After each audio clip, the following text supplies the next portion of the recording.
तो दूसरे दौर का मतदान 1 तारीख को होने वाला है। 1 तारीख यानी परसों चुनाव प्रचार खत्म हो चुका है। चुनाव प्रचार के आखिरी दिन से ठीक 1 दिन पहले शुभेंदु अधिकारी ने ममता बनर्जी को बेगम कहा और उन पर यह आरोप लगाया कि अगर वो जीती तो नंदीग्राम को मिनी पाकिस्तान बना देंगी। इसी पर बहस चल रही है। उनके इस आरोप को सेकंड किया मनोज तिवारी ने, जो कि बीजेपी के सांसद हैं, इस वक्त कोलकाता से जुड़े थे, वहां पर कैंपेन कर रहे हैं। इस वक्त मेरे पैनल में कई सारे खास लोग मेहमान जुड़े हुए हैं। बप्पा चैटर्जी बीजेपी के नेता जुड़े हुए हैं, अवनीश अवस्थी साहब जुड़े हुए हैं, प्रोफेसर है, दिल्ली यूनिवर्सिटी के पॉलिटिकल एनालिस्ट है और आरएसएस से जुड़े हुए हैं। समीर आलम कांग्रेस के लीडर मेरे साथ है, बादल देवनाथ टीएमसी के लीडर मेरे साथ है, सुनील चोपड़ा जी लेफ्ट के लीडर और साथ ही साथ एक पॉलिटिकल एनालिस्ट मेरे साथ है। बप्पा जी, सबसे पहले मैं आपके पास आऊंगा और इसी का जवाब बाद में बादल देवनाथ जी को देना है। सवाल यह है कि एक दर्शक ने अभी अभी कोलकाता से आरोप लगाया कि भाई जुडिशरी में भी, मतलब अदालतों में भी 1 बजे शुक्रवार को नमाज पढ़ी जाने लगती है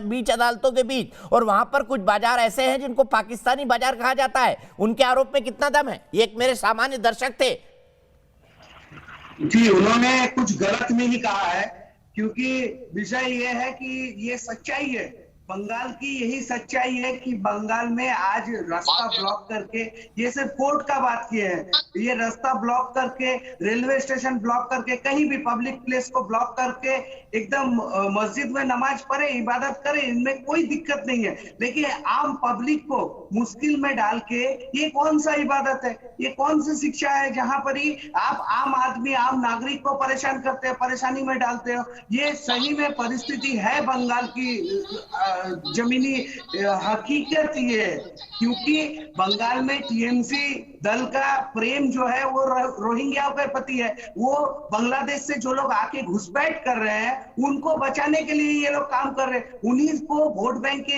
हिसाब से ये लोग यूज करते हैं। ठीक है, और जवाब ले लेता हूँ। सबसे पहले बादल देवनाथ जी, क्या बांग्लादेशी घुसपैठिए आपके वोट बैंक है? और अगर नहीं तो सीएए के खिलाफ आप क्यों हैं? ये वोट के 10 सेकंड बप्पा जी सुन लीजिए, मैं फिर आ जाऊंगा, वक्त है हमारे पास अभी। 10 सेकंड जवाब ले लीजिए, उसके बाद मैं फिर आ जाऊंगा। आप दूसरी बार में वो पॉइंट रखिएगा। दीपक जी, बापा भाई ने ये नहीं कहा जब पाकिस्तान नाम से कोई एरिया है, कोई इलाका है कि नहीं, ये नहीं बता। मतलब पाकिस्तान बाजार से कोई मैं बोल रहा हूँ, इलाका व बाजार व मार्केट कोई भी नहीं है। बप्पा चैटर्जी नहीं कह सकते हैं, उन्होंने उनका आंसर में दे दिया। दूसरा बात सीए का, जो सीए का बात आपने किया, तो सीए को लेके राज्यसभा में पास हुआ, पार्लियामेंट में पास हुआ, सिटीजन अमेंडमेंट बिल से सिटीजन अमेंडमेंट एक्ट हुआ, लेकिन ये गलत बात है। अभी तक गृह मंत्रालय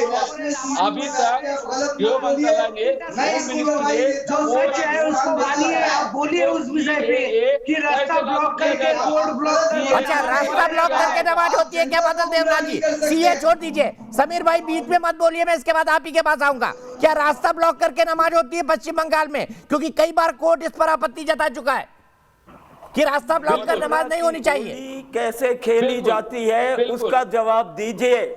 मथुरा में होली कैसे खेली जाती है? मैं आ रहा हूँ, सुनील जी आपके पास आ रहा हूँ, बादल जी का जवाब ले लो, उसके बाद सीधे आपके पास आ रहा हूँ। हाँ, देखिए, जब ईद होता है नमाज भी सड़कों पे पढ़ा जा सकता है जैसे होली खेली जा सकती है। सर, होली तो मंदिर के अंदर खेली गई थी मथुरा में। हिंदुस्तान एक है, 10 नहीं है। बादल जी, मैं सुनील जी आपके साथ आ रहा हूँ। बादल देवनाथ जी देखिए, जैसे सुनील चोपड़ा जी वो सीनियर है, बहुत ही सीनियर है, मैं इनसे आवाज सुनने के लिए जो ईद के बाद मुहर्रम के समय रास्ता ब्लॉक करके होता है, ये बिल्कुल सही बात है। रोड हर शुक्रवार को होता है, हर शुक्रवार को होता है। बीच में क्यों बोलते हैं? स्वीकार मत कीजिए। राजा बाजार, पाक सर्कस, भाई हो ना, राजा बाजार, पाक सर्कस, मेन रोड आपको ठेका नहीं दे रखा हिंदुस्तान की संविधान ने कि आप लोगों को रोकिए। कोलकाता की बात कर रहा हूं, आपको ठेका नहीं मिला हुआ बंगाल में तो छोड़ कि आप लोगों को रोकिए। एक मेट्रोपॉलिटन सिटी है, उसके राजा बाजार, पाक सर्कस से शुरू करके सब जगह में रास्ता को हर शुक्रवार ब्लॉक कर दिया जाता है। मैं दीपक जी से अनुरोध करूंगा कि एक शुक्रवार आप कैमरा लेके पहुंचिए और बंगाल की रास्ते में देखिए घूम के। अगर मैं झूठ होगा फिर इस पैनल पे बैठूंगा और मैं इसकी जवाबदेही करूंगा। मैं जिम्मेदारी ले जवाब दीजिए पप्पा। माफ कीजिएगा, बप्पा जी की बात का जवाब दीजिए बादल देवनाथ जी, फिर सुनील चोपड़ा जी के पास जाऊंगा मैं। देखिए, बंगाल में 2-3 बातें करूंगा। पापा जी को फिर से मैं कहूंगा, जो आपने जो महिला ने बताया, जो जयपुर से कहा शांति का बात, मैं उनको सबको बनाऊं। पार्लियामेंट में डिसीजन या संसद बोर्ड ने महिला सुरक्षा शिशु सुरक्षा के बारे में बंगाल नंबर 1 में। रास्ता रोक के नमाज होती है कि नहीं होती है, ये बता दीजिए बादल देवनाथ जी। रास्ता रोक के शुक्रवार को नमाज होती है कि नहीं होती है? 82 साल की औरत को आप लोगों के कैडर में पीट के मार दिया, उस विषय पे क्यों नहीं संज्ञान लिए? क्यों नहीं ममता बनर्जी नमाज कहाँ पर करेगा? उस विषय में बोले? पहले बताइए नमाज कहाँ पर होगा? ये पहले बताइए। एक धर्म के बारे में, एक धर्म को लेके पूरा विश्व में जैसे फैला जा रहा है इसका धर्म के खिलाफ, ये गलत है। ममता बनर्जी को नमाज दिखता है। ममता ठीक है, अमर मुखर्जी वाराणसी से मेरे साथ है। अमर मुखर्जी जी, क्या आपको भी लगता है पाकिस्तान के कुछ इलाके मिनी पाकिस्तान बन गए? उसके बाद सुनील चोपड़ा जी।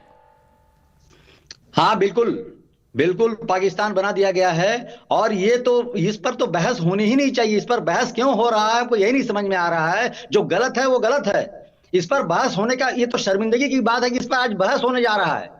हम भारतीयों को शर्म से डूब मरनी चाहिए कि इस तरह से रास्ते में रास्ता ब्लॉक करके नमाज पढ़ा जा रहा है। ठीक है, मैं सीधे सुनील चोपड़ा जी के पास चलता हूँ। सुनील चोपड़ा जी, क्या आप रास्ता रोक करके ब्लॉक करके नमाज पढ़ने को सही मानते हैं? क्योंकि कई सारे कोर्ट इसके खिलाफ स्ट्रक्चर पास कर चुके हैं। पढ़ सकते हैं।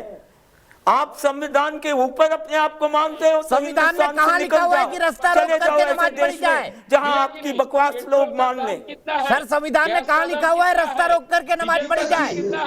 आम लोगों को परेशान किया जाए। संविधान में बाबा साहब अम्बेडकर ने किस पेज पे लिखा है ये बता हिंदुस्तान दीजिए। नहीं मानेगा आपको। ये नहीं, चर्चा नहीं हो रहा है, चर्चा हो रहा है। ये लोग संविधान को मानते कब है? ये टुकड़े टुकड़े गैंग है। ये लोग पाकिस्तान की आजादी मानते, भारत की आजादी मानते हैं। ये लोग, ठीक है, समीर आलम के पास चलता हूँ। ये लोग मानेंगे क्या?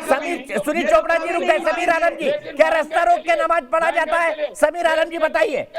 जी, मैं बोल रहा हूँ, ये बात सही है कि रास्ता रोक के नमाज भी होता है, रास्ता रोक के पिंडाल भी बनता है, पूजा पिंडाल भी होता है, जागरण भी होता है। यही इस देश की खूबसूरती है। उसका परमिशन रहता है। मेरी बात सुनिए। और भाई, आपकी बात मैंने सुनी, मेरी बात सुनिए। आपकी बात मैंने सुनी, आप मेरी बात सुनिए। नहीं, आप चिल्ला के जनता को मत बनाइए। दुर्गा आप मेरी बात सुनिए, मैंने आपकी बात सुनी, आप मेरी बात सुनिए। आप लोग आप जनता को नहीं बना सकते हैं, आप जनता को नहीं बना सकते हैं। हम जागरण भी होता है, और नमाज भी होता है। सच्चाई से किसी भी हाल पे मुंह मोड़ा नहीं जा सकता है। आप लोग हर समय की नमाज से आप लोग करते हैं, हम आदमी को, हम नागरिक को परेशान करते हैं।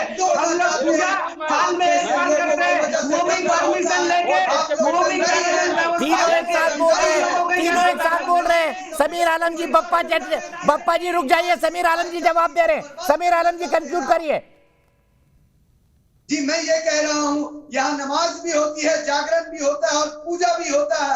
और हम लोग जब पूजा होता है, मैं अपने इलाके की बात कर रहा हूँ, रोड रोकने के लिए मैं खड़ा रहता हूँ। समीर आलम के कभी भी अगर पूजा में कोई, ठीक है, जवाब ले लेते हैं। बप्पा जी ये जवाब। आप क्या बात करते हैं? आप तो हमेशा हिंदू मुसलमान को लड़ाने की बात करते हैं। बंगाल के किसी हिंदू को तकलीफ नहीं है, आप जैसे का सम्मान करते हैं। जब मुहर्रम चलता है, मैं अखाड़े के सामने रहता हूँ, मैं अखाड़े के सामने रहता हूँ, लेकिन किसी भी हम नागरिक को परेशान किया जाएगा, किसी भी रोहिंग्या को समर्थन दिया जाएगा, किसी भी बांग्लादेशी घर को समर्थन दिया जाएगा, तो उसको हम लोग नहीं मानेंगे, उसको होने नहीं देंगे।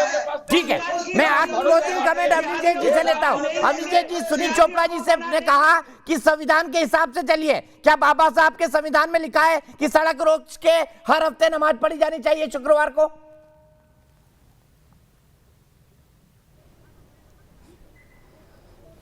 सुनील चोपड़ा जी को संविधान से क्या लेना देना? ये तो चीन के संविधान की बात कर रहे होंगे।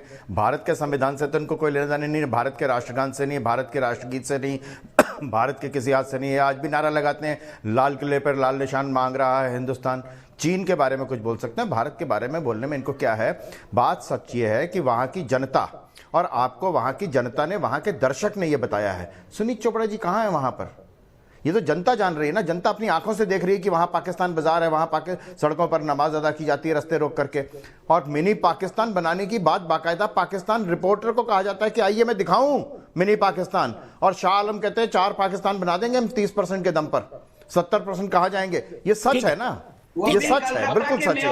ये हमारी आंखों के मैं सामने यहीं पर ऐसा रोकता हूं नजर आ रहा अपनी है डिबेट जैसे में, यहीं पर रोकता 1930 हूं। में परसों अगले दौर का मतदान है। मैं उन तमाम दर्शकों से रिक्वेस्ट करूंगा, जो चाहे असम में हो, जो चाहे पश्चिम बंगाल में हो, अगर आपके इलाके में वोट है तो आप जाइए, वोट जरूर करिए, आपकी मर्जी से करिए और लोकतंत्र को मजबूत करिए। हमारी खास पेशकश में देश की बहस में आज के लिए इतना ही, लेकिन न्यूज नेशन पर खबरों का सिलसिला लगातार जारी है।